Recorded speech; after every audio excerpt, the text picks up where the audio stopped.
Portanto, o tema é o contexto americano de serviço social clínico.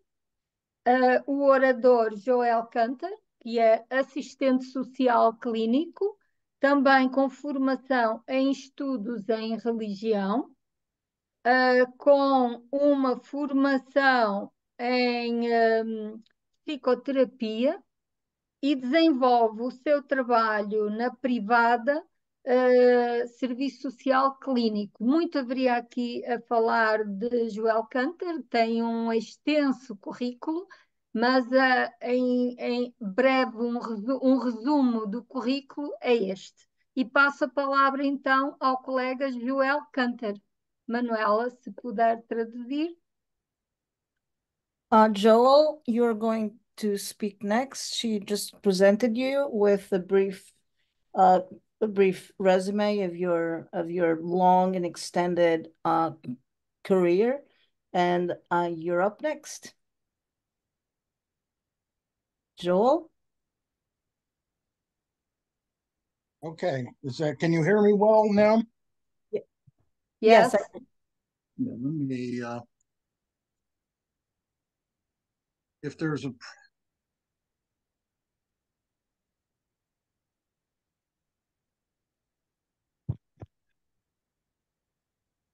this should help. Does it sound good now? Yeah. Yes. Okay, thank you. Well, I come to you today. First of all, greetings to everyone in Portugal. I have a certain connection to your country. My father-in-law was born in Vienna, and he escaped from the Nazis, 1939, went to Belgium, and then Spain, and came to Portugal, where he waited 6 months with his parents to get on a boat to the United States. And her family has great appreciation for the help that your country gave to my father-in-law and his family. I just want to begin with that. I've had a chance to listen with the limitations of the Google Translator to Dolores's talk and Ellis's talk. This is a very big topic, like clinical social work. And so I'm going to, address this in a few different ways. Let me just ask, how much time do I have for to talk and for questions and answers? 1 hour. I do have 1 hour because we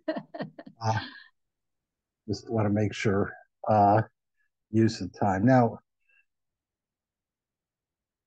listening, to Alice's talk, I think of clinical social work in the United States. There's really 4 different constituents that impact the development of our profession. One is our professional associations. The second is the universities and the schools of social work.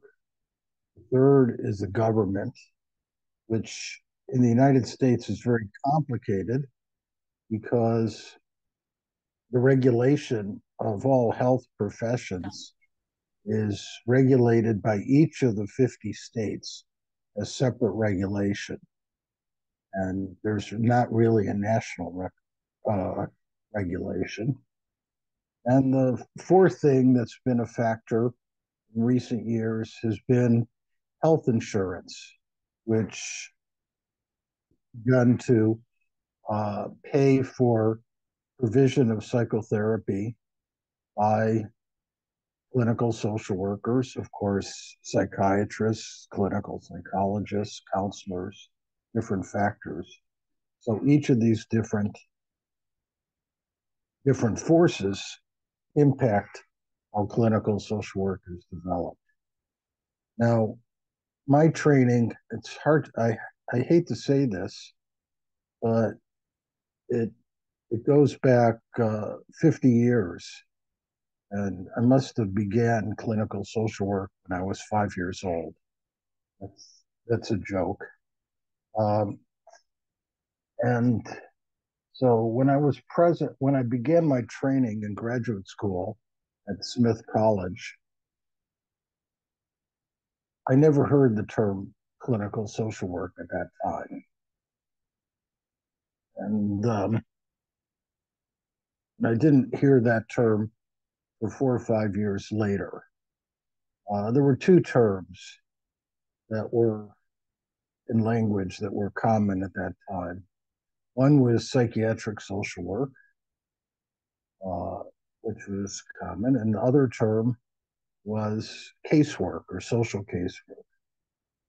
In graduate school, uh, main term that was used in graduate school was social casework, and our classes were learning casework methods. Now, the students all knew that learning casework methods really involved learning psychotherapy, but for whatever reasons of politics, uh, in an academic setting in the early 70s, we could not say that we were teaching, practicing psychotherapy. It went under the name of casework methods. And this, there's a history to this because, in some ways, psychotherapy was viewed as a medical practice.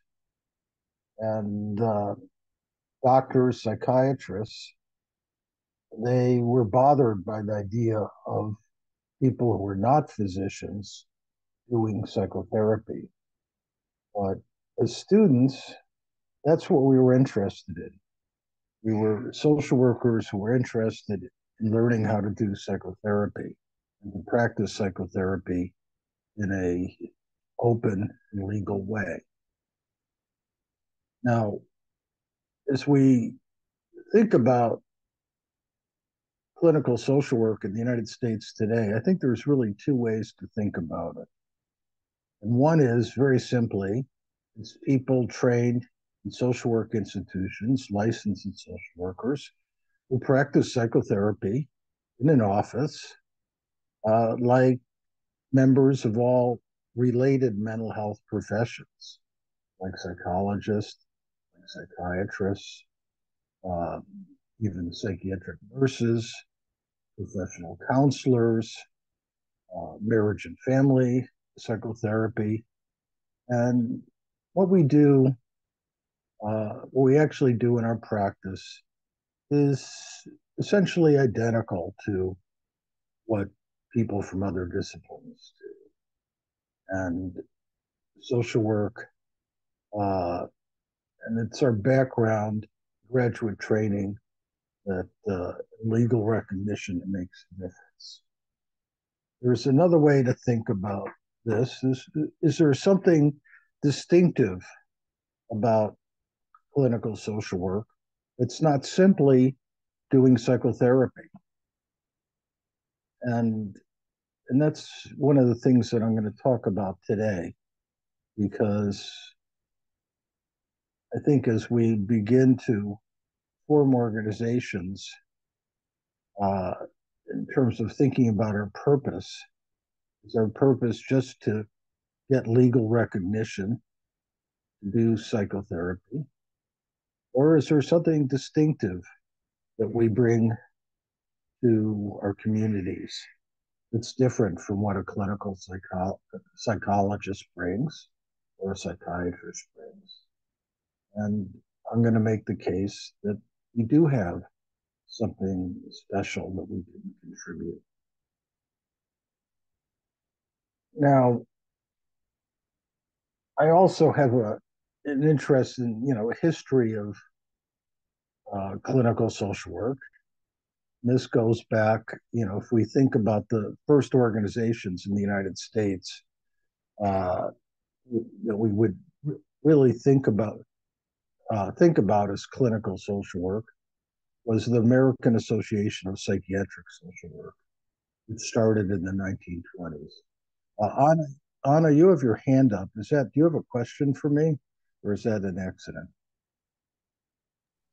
Yes, I do have a question. I did understand one thing. You talk about the proposed and the legal recognition, and I just get confused in between. Is that an issue, the legal recognition?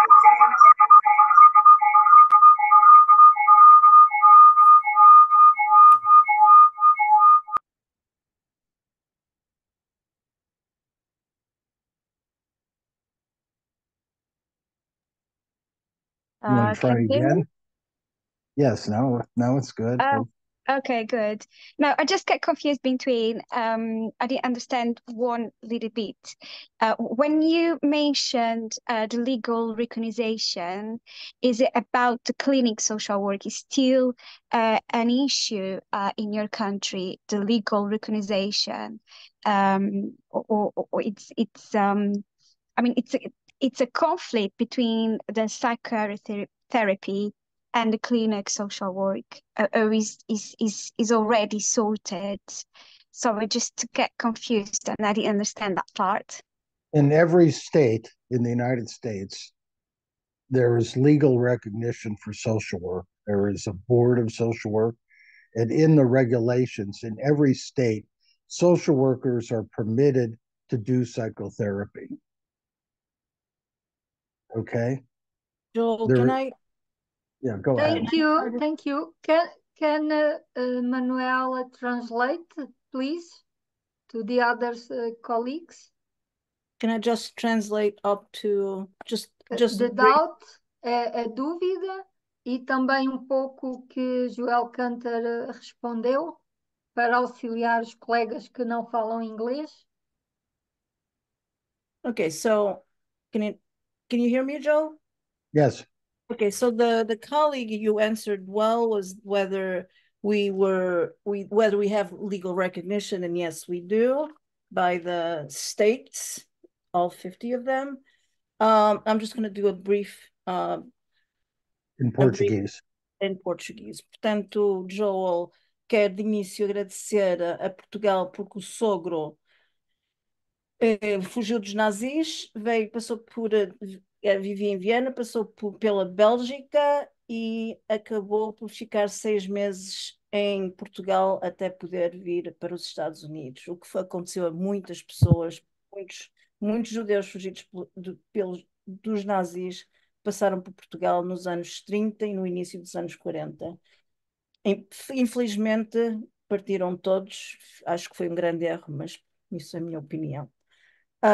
Portanto, o Joel teve a oportunidade de escutar a Alice e queria dirigir-se ao que foi falado e explicar como é que nos Estados Unidos há 4 aspectos diferentes que impactam a profissão do assistente social clínico. Associações profissionais, o governo, que é uma questão bastante complicada porque são 50 estados, as universidades e depois, como eu disse há 2 dias, a questão do seguro. Estes impactos são diferentes e tornam-se complexos, mas isto é uma coisa com a qual se tem que dirigir. Portanto, eu trabalho há 50 anos, diz que começou com 5 anos, era uma anedota, era uma brincadeira, mas na altura, quando iniciou a fazer um mestrado, era o trabalho social clínico era o trabalho de trabalho de casos, de trabalho social de casos. Nessa altura aprendia-se, claro, psicoterapia, mas nos inícios dos anos 70, por razões que não se entendem bem e que se entendem, não se podia falar de serviço social clínico, e há uma história porque tinha muito a ver com nos locais de trabalho, os psiquiatras sentiam-se bastante ofendidos e ameaçados com o trabalho portanto, com os assistentes sociais intervirem no terreno deles. Temos reconhecimento legal e depois disse que começou a falar sobre em que há questões distintas, que não se fazia só terapia, mas e aí há uma legalidade, mas que iniciou como a Associação Americana de Trabalhadores Sociais Psiquiátricos.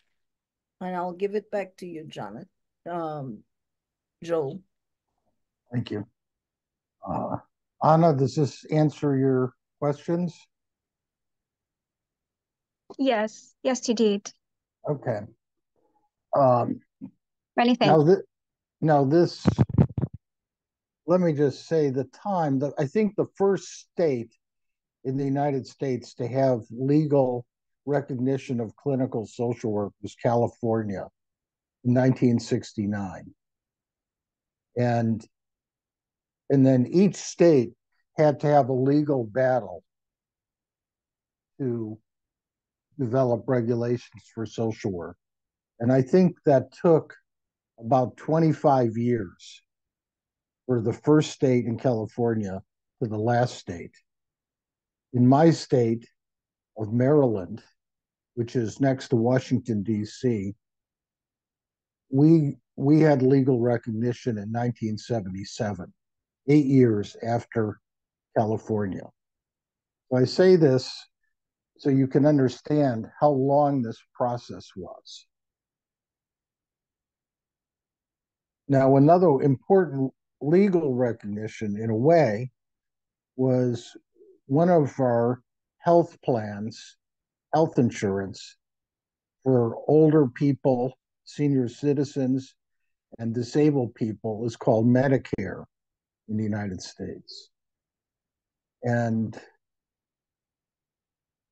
I think it was about 1985 when Medicare permitted, which was a national program, permitted clinical social workers to get paid for doing psychotherapy with older people and disabled people. So that's that's at least 15 years after this began in California. Very, very slow process. Do you want to translate these pieces? And we take a break. This, I'm not sure how much are people following my English. Só um momento.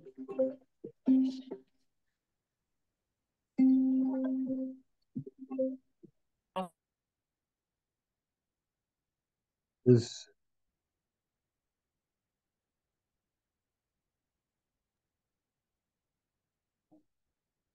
Manuela, pode dar sim. continuidade? Obrigada. Posso. Desculpe, o meu telemóvel está ligado ao meu computador, portanto, se recebo um telefonema.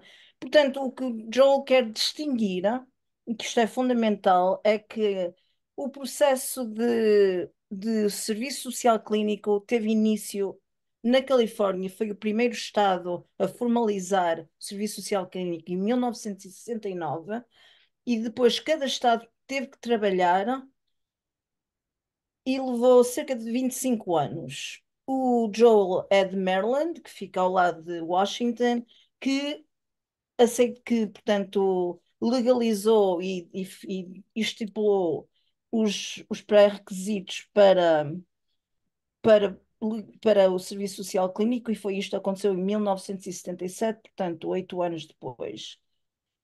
isto é importante para se entender o quão longo foi o processo. O outro processo, que aqui é um pouco, eu não vou tentar explicar muito, porque o processo de Medicare é um Serviço Nacional de Saúde para idosos e pessoas com disabilities, portanto, pessoas com deficiências. Não sei se este sistema ainda é utilizado. E Medicare, em 1985, autorizou que o Serviço Social Clínico pudesse, pudessem ser pagos pelos serviços para fazerem terapia com essas pessoas. E isto é fundamental porque aqui nos Estados Unidos, Medicare e depois Medicaid, que é um outro subserviço, rege muitas das leis do que é, de como é que se fazem, de como é que se estabelecem os parâmetros dos diagnósticos e como é que é pago, embora agora as seguradoras cada vez tenham mais poder nisto, mas pronto. Okay. Now, one thing I should say uh, is that most working age people in the United States have insurance, health insurance with private companies.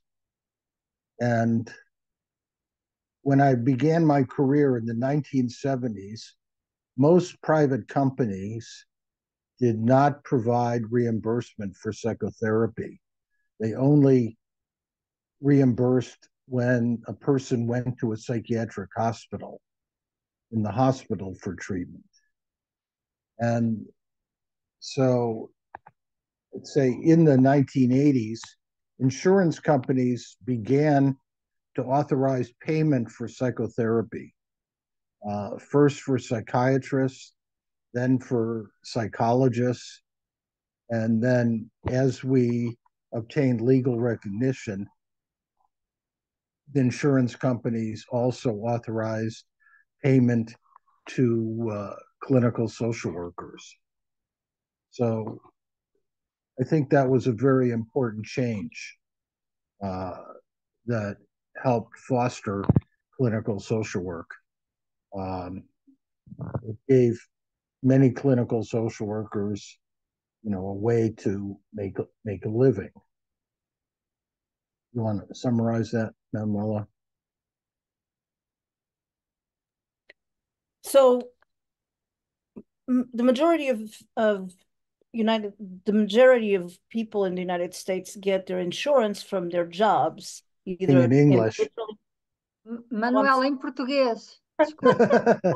A maioria das pessoas tem seguro pelo trabalho. Nos anos, portanto, uma das pessoas trabalha e pode fornecer seguro para a sua companheira e também para para pessoas até aos 26 anos de idade. Nos anos 70 não era esse o caso, não pagavam, não havia qualquer pagamento para serviços de psiquiatria, a não ser que fossem hospitalizados. Nos anos 80, começaram a autorizar psiquiatras e psicólogos, e conforme cada estado ia legalizando o serviço social clínico e reconhecendo legalmente o serviço social clínico, foi então que as seguradoras começaram a pagar para terapia individual, o que é fundamental para a profissão do serviço social, porque antes disso só se poderia fazer com pagamento privado. Okay. Now let me talk for a minute about the change in language, because when we stopped talking about casework and psychiatric social work, and then we changed to talking about clinical social work. And there was an important reason for that change. One is that in the language psychiatric social work, the psychiatrist was here and the social worker was there. And there was this, we were like thinking about it like the assistant to the psychiatrist. And in the language of clinical psychology, which was a term that was common, the psychiatrist was here and the clinical social worker, the clinical psychologist was there. It was just it was not one was higher, one was lower. It was just a different kind of work. And so we followed the language of the psychologists, and instead of being underneath the psychiatrist, to be parallel to the psychiatrist in our language. You want to share that? É importante reconhecer o estatuto diferencial quando foi iniciado entre psiquiatras e assistentes sociais clínicos. O psiquiatra estava cá em cima e o assistente social clínico cá em baixo. Os psicólogos estavam em igualdade com os psiquiatras e para os assistentes sociais clínicos decidiram que seria inteligente, que seria uma boa ideia seguir a linguagem. Isto é uma questão de linguagem, porque estamos a falar de trabalho de casos, de trabalho social de psiquiatria e depois então de trabalho social de psiquiátrico e depois então de trabalho social clínico. E decidimos então seguir a linguagem dos psicólogos para poder ter equivalência como eles tinham com os psiquiatras. And that change happened in the 1970s. And I would say by 1977, late 1970s, everybody was using the language clinical social work in the United States. The language of psychiatric social work basically disappeared. You want to translate that quickly? Portanto, esta mudança aconteceu nos anos 70. No final dos anos 70, já todos na profissão estavam a utilizar a palavra trabalhador social clínico e a palavra trabalhador social psiquiátrico desapareceu no final dos anos 70. Okay. Now, I'm going to talk a little bit about my story and what that means about what is distinctive about clinical social work. But first, is there any other questions about the questions of regulation and language? Portanto, o Joel vai falar um pouco da sua história, da sua experiência pessoal, mas e o que é distinto no trabalho social clínico, mas quer primeiro saber se alguém tem alguma pergunta sobre isto que estivemos a falar, de linguagens diferentes para chegar ao trabalho social clínico. Eu gostaria de perguntar, porque foi bem aceite, pelo que eu percebo nos Estados Unidos, o Serviço Social Clínico. Se ele poderia exemplificar um pouco como é que foi essa aceitação por parte dos outros grupos profissionais, dos psiquiatras, dos psicólogos, como é que foi essa aceitação? Porque nós em Portugal, mesmo agora para termos a nossa ordem, outras profissões foram muito acutilantes e inclusivamente não queriam deixar criar a ordem. Então eu gostaria que ele falasse um pouco como é que foi essa aceitação dos colegas, dos outros colegas, dos psiquiatras, dos psicólogos, como é que foi essa aceitação? So, Paula wants to ask how was how clinical social workers were accepted by psychiatrists, especially psychiatrists and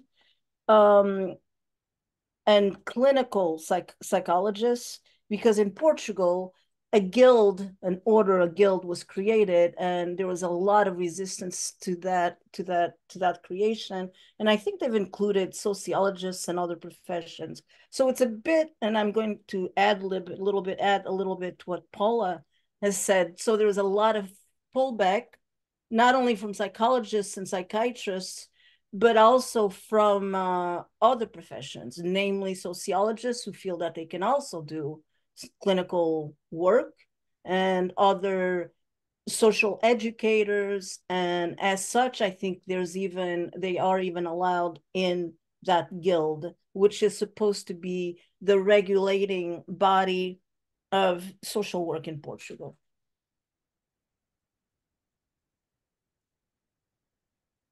I should say there was probably more acceptance from psychiatrists in the United States than psychologists. To psychologists, we were a rival. But for many years, social workers had worked with psychiatrists in the hospitals and the clinics, and many psychiatrists observed how social workers were useful. For example, in the child psychiatry clinics in the early 1970s, the psychiatrist saw the child, but the social workers did very important work with the parents. And the psychiatrists understood that work was very important. So there was that collaboration between psychiatrists and social work that occurred for many years. But I think psychologists looked at us more as a rival. Okay, I'm going to translate this really quickly. So there is a bigger acceptation. Em português, Manuel. Eu estou a traduzir e isto está escrito em português. Havia maior aceitação por parte da psiquiatria do que por parte dos psicólogos, porque os psicólogos viam-nos como competição, obviamente. E então, e também porque os psiquiatras tinham trabalhado com trabalhadores sociais psiquiátricos em hospitais. E, por exemplo, o Joel dá um exemplo de trabalhar com crianças, os terapeutas faziam trabalho com as famílias e os psiquiatras, de facto, viam-nos como aliados e não como competição, que foi o caso dos psicólogos. Portanto, isto acho que em parte foi um pouco o que ajudou bastante. Now, an interesting story from the history, I don't know if people know the name of the quite famous psychologist Carl Rogers. Is that a name people know in Yes, oh, Roger. Carl Rogers? Well, when Carl Rogers began his career in the 1930s, psychology was just interested in doing testing, IQ tests, Rorschach tests.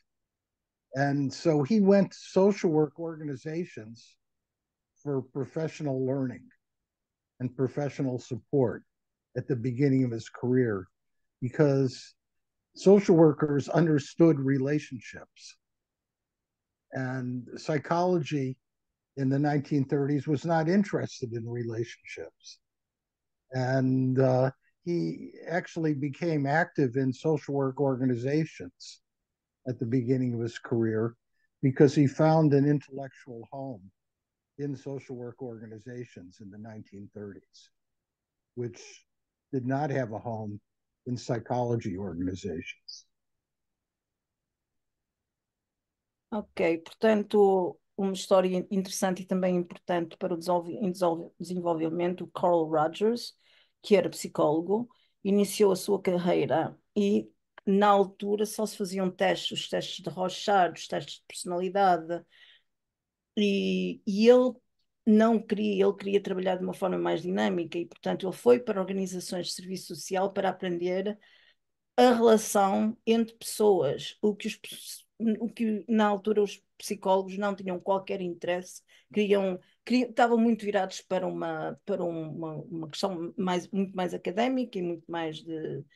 E não tinham. E, portanto, ele encontrou a sua casa intelectual, digamos, no serviço social. E é aí que isto é importante, porque houve aqui uma troca, isto, mais uma vez, nos anos 30. Now, let me begin to talk about this story of what clinical social worker means from my own professional biography. When I was in graduate school, I was very interested only in becoming a psychotherapist and seeing the patients in my office for 50 minutes every week.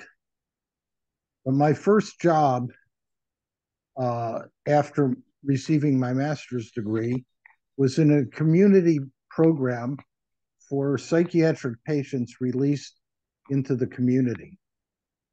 And, you know, the term, probably you know this in Portugal, deinstitutionalization was important, you know, moving the patients from the hospital to the community.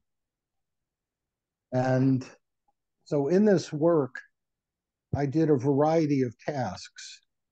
I did psychotherapy hours for some patients. I also ran a program 2 days a week where the patients came and they engaged in groups and activities. We played ping pong. We would go bowling, do a variety of different things. And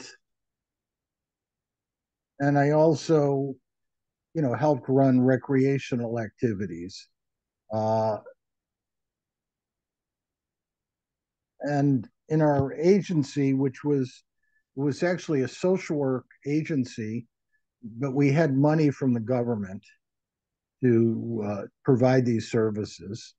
We also had a psychiatrist who worked in the agency who gave prescriptions for psychiatric medications. And one of the things that happened in our agency is we established one of the first was called supportive housing program for patients. And our agency would rent an apartment, and then we would take 3 patients and put them in the apartment living together. And we did not have staff 24 hours a day. Someone would visit 2 or 3 times a week to help these patients. And this was considered a major innovation in the 1970s. And our agency had visitors from around the world would come and visit these apartments, which all seemed very basic to us. But, you know, we got involved in providing, you know, the care for people's housing where they were living, but also thinking about the therapy, thinking about their activities, thinking about jobs for people, and helping the patient both inside with their psychological life, but also with their environmental needs. And so this was part of the culture that I worked in for my first 5 years. Want to summarize that, Manuela? Yes. So when I started in my profession, I wanted to be a Em clinical. português, Manuel. I'm translating what I write in Difficult. Portuguese. Ok, portanto, quando iniciei a minha carreira, queria ser um terapeuta, um psicoterapeuta, ter a minha consultório com uma visita de 50 minutos, uma vez por semana, com clientes. Mas inicialmente, o meu primeiro trabalho, fui para uma clínica, e isto no contexto da desinstitucionalização dos doentes mentais, que também aconteceu em Portugal, acho um bocadinho mais tarde.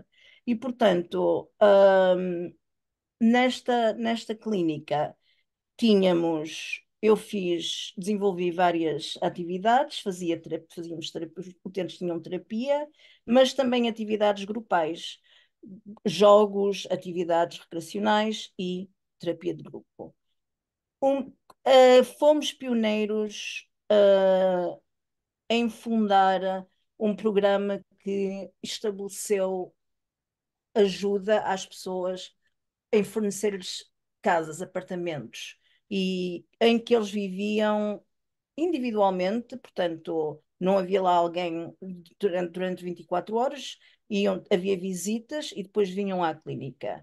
Parece básico hoje em dia, que realmente é uma parte integral de um dos melhores serviços, e vou aqui adicionar, nomeadamente no serviço de quando foi criado o serviço de redução de danos, mas vinham pessoas de todo o mundo e era trabalhar porque nós trabalhávamos o aspecto interno e o aspecto externo, ou seja, o micro e o meso, pelo menos, a pessoa e o ambiente. One of the things I became very interested in, we had, some training and very interested in family therapy, but I began thinking not simply about family therapy, but family support and how families could help provide family therapy. We often thought about the family as the cause of the mental illness, that the bad family created psychiatric problems. And I began to observe that families, in many situations, played a very productive and positive role. And in 1980, I wrote my first professional paper, which was published in a psychiatric journal. The paper was entitled Facilitating a Therapeutic Milieu in the Families of Schizophrenics. I'm going to interpret.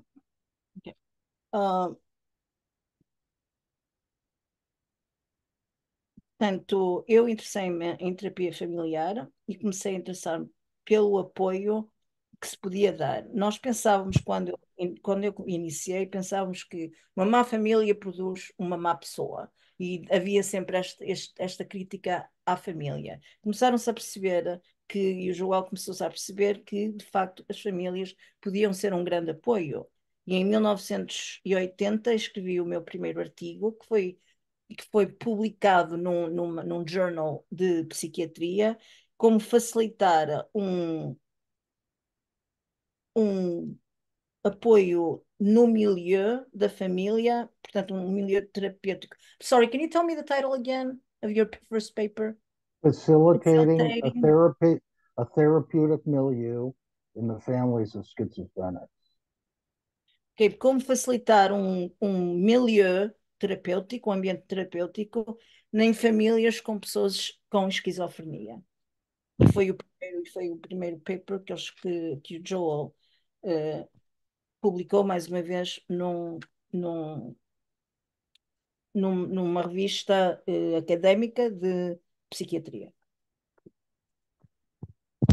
So, I began to think that the therapeutic work on the inside also had to be together with the therapeutic work on the outside, with their environment, with their social network, with all of these things.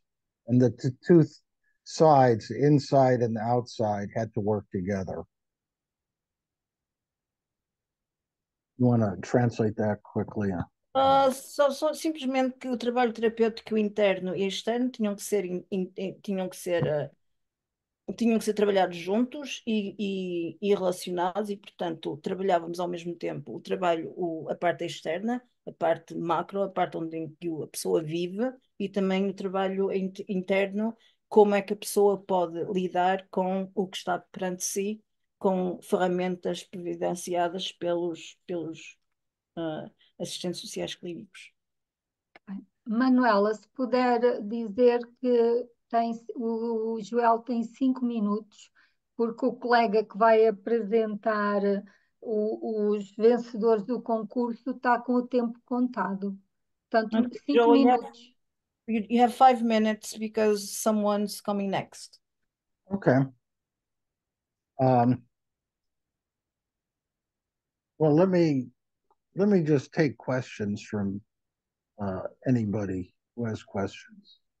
Alguém que tem perguntas porque ele prefere, porque não prefere aceitar perguntas. Se alguém tem perguntas, já que tem só 5 minutos. Eu tenho. Pelo que eu entendi, o Serviço Social Clínico nos Estados Unidos desenvolveu-se, digamos assim, porque foi uma forma, porque as ciências sociais uniram-se para, digamos, combater, não é bem o termo combater, mas porque os psiquiatras e os psicólogos estavam a ser detentores da questão das terapias. E as ciências sociais uniram-se e fizeram, e daí nasceu o Serviço Social Clínico. A minha pergunta é, de que forma é que se uniram? Foi através da vossa ordem profissional? Fizeram alguma manifestação? Fizeram alguma petição? O que é que fizeram em concreto?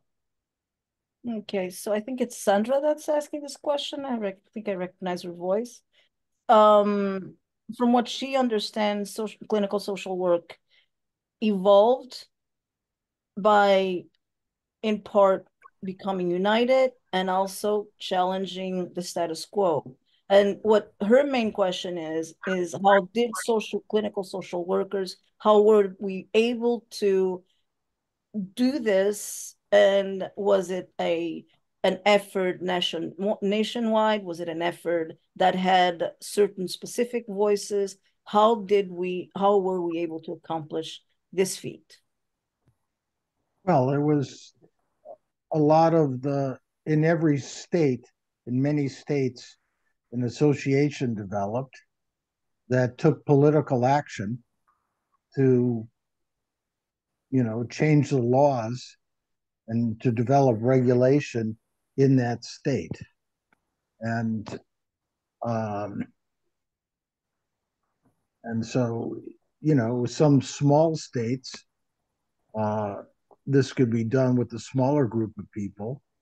In a large state like New York, it involved a very long and difficult effort of people talking to the politicians in order to get that recognition.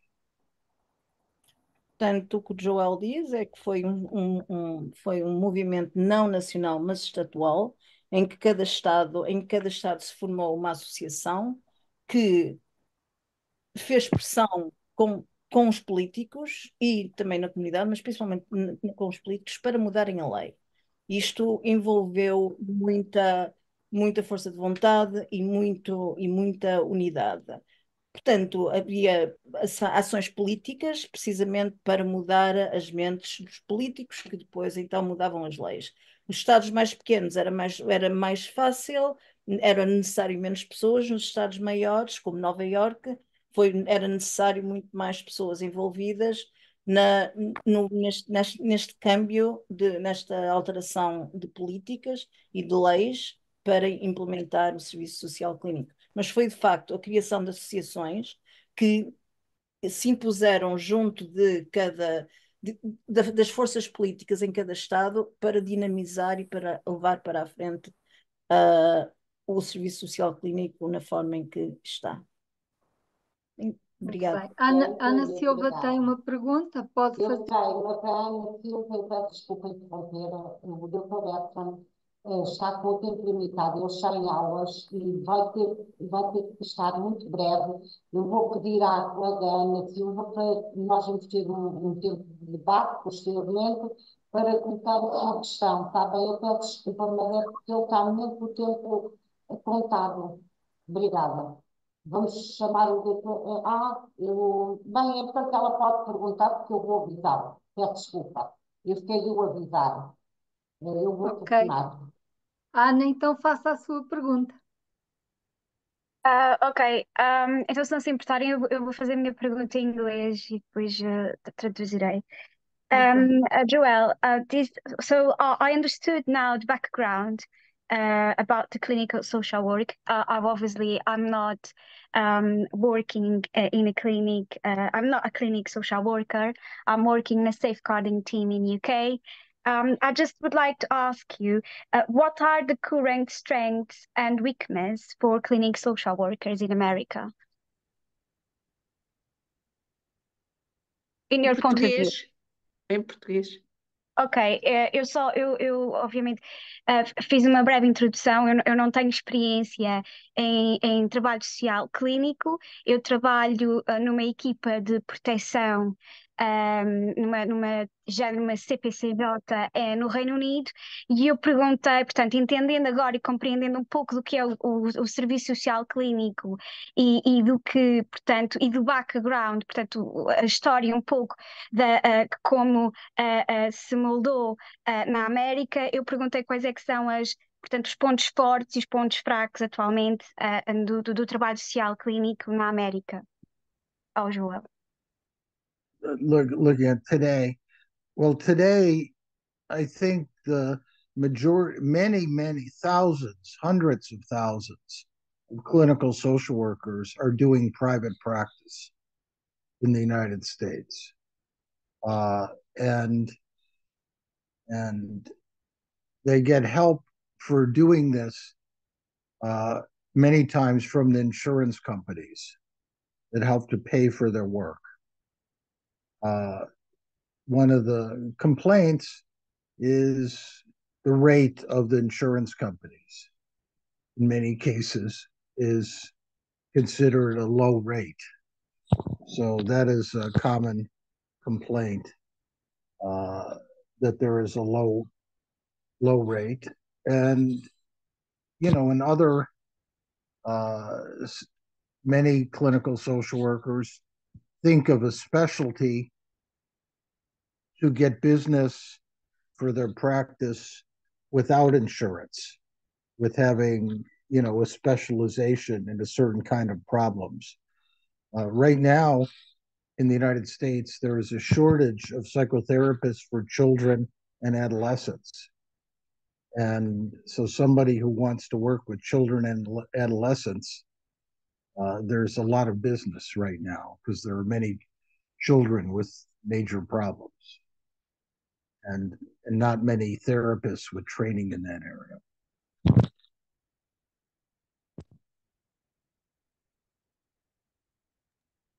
Tradução. Ok. A tradução, Milhares de assistentes sociais clínicos estão em prática privada nos Estados Unidos e têm ajuda de pagamento de parte das seguradoras. Uma das queixas é que o pagamento não é suficiente, e isto em comparação ao pagamento privado. E, portanto, o que muitos trabalhadores sociais fazem ou pensam em fazer é pensar numa especialidade que não é muito popular, que não tem, onde há muita falta e que precisa de ser comatada essa falta, e então, neste momento, são crianças e adolescentes que necessitam de imensa ajuda e não há pessoas com formação suficiente para fornecerem essa ajuda. Então, essas pessoas podem solicitar pagamento privado, portanto, são os próprios utentes que pagam, e que isso não envolve a seguradora, e isso dá um pagamento bastante maior. Let me make one final comment to you, starting clinical social work in Portugal, thinking of the American experience, is, again, it was a long road from to begin to get professional acceptance and government acceptance. I think it's valuable to think of this as a 10-year project. And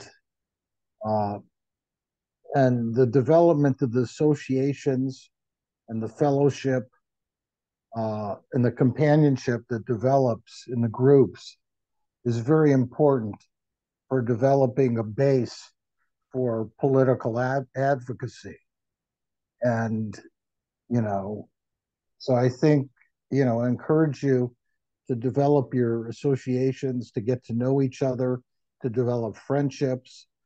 This seems like a good opportunity for people to begin that process because you'll need a lot of personal strength. I don't know the Portuguese government, but I think all governments are difficult in these ways. And, you have to develop your ties among everybody and educate yourself and uh, for this battle you will have in the future. So that's my final thought, and I wish you all the best. Thank Ok. you. Thanks Manuela? so Ok, portanto, o meu comentário final é que, refletindo na experiência americana, foi um caminho longo para conseguirmos aceitação. E para Portugal, ele antevê 10 anos de luta. O que ajuda aqui o que ajudará é o desenvolvimento de associações ou da associação, as amizades e os laços que se criam, iniciar esse processo com muita força, criar redes e encher e procurar educação própria e também procurar ligações, sempre redes entre as próprias pessoas interessadas e com outros profissionais, nomeadamente com com os políticos, com o governo que tem um poder mais representativo e mais central em Portugal do que nos Estados Unidos, porque é um poder central. Mas ele deseja a maior força para este processo e que façam isso e que não tenham medo. Muito bem. Manuela, só queria deixar aqui uma palavra para Joel Cantor, e pela história de infância dele. Portugal tem a Fundação Aristides de Sousa Mendes, em Viseu, Carregal de Sal, que foi um justo das nações, o diplomata que salvou muitos judeus nesta passagem por Portugal, e, portanto, gostaria de o convidar não só a Portugal para defender connosco o Serviço Social Clínico, mas também para conhecer a Fundação Aristides de Sousa Mendes. So I don't know if you're familiar with there's a Aristides de Souza Mendes was a diplomat in southern France who gave out about 10,000 visas for Jews to get out. And there's a foundation. And so our colleague is inviting you Paula is inviting you to come to Portugal, visit the foundation in Viseu, and where he was from, and to also maybe participate in one of these and help the clinical social work in Portugal. That would be a pleasure. Thank you. We visited Portugal in 2019. Porto, Douro Valley, and Lisbon. Had a very good trip. And so we would be glad to visit again. Thank you. Portanto, agora passamos para Posso o só professor traduzir Edson Oliveira. posso só traduzir a resposta? Ok. Pronto, ele esteve em Portugal em 2019, no Porto, na região do Val do Douro, em Lisboa, mas teria grande prazer em regressar e que agradece.